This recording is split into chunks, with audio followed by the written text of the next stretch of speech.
Well, after we first brought this topic out in the open, most of the emails that we received were from people who thought that we should have included an atheist in our discussion.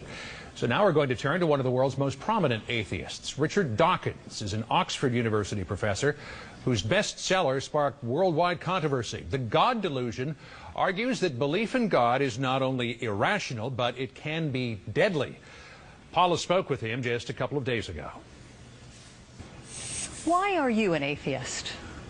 Why don't you believe in Thor? Why don't you believe in Zeus? Nobody believes in most of the things that you could believe in. You're an atheist with respect to the flying spaghetti monster. I'm an atheist with respect to the Judeo-Christian God because there is not a shred of evidence in favor of the Judeo-Christian God, or indeed any other God.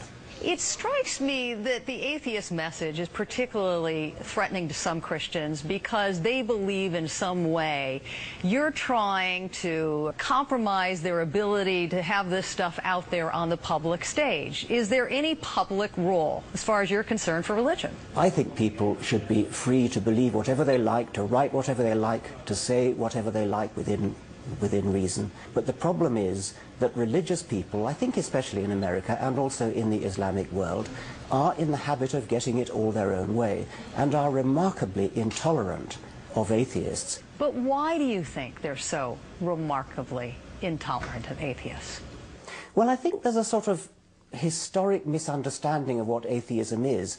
For some reason, people have been brought up to believe that atheists have two horns and a tail. I mean, there are figures that show that atheists are the most mistrusted group in America, which is pretty astonishing considering, as I say, the innocuousness of what they actually are. They're just people who hold a different belief system. Certainly you have encountered people, though, who are intimidated by your message, and that in some way it puts perhaps their own faith in doubt?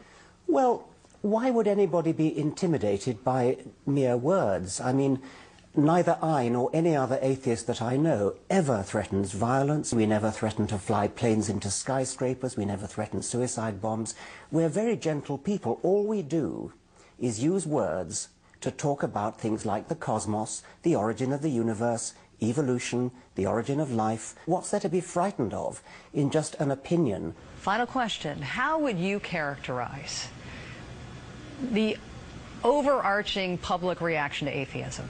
Misunderstanding and really missing an awful lot of what's valuable, because if you're an atheist, you know, you believe this is the only life you're going to get. It's a precious life, it's a beautiful life, it's something that we should live to the full, to the end of our days. Whereas if you're religious and you believe that there's another life somehow, that means you don't live this life to the full because you think you're going to get another one. That's an awfully negative way to live a life. Being an atheist frees you up to live this life properly, happily and fully. Richard Dawkins, we really appreciate your time tonight. Thank you so much for joining us. Thank you.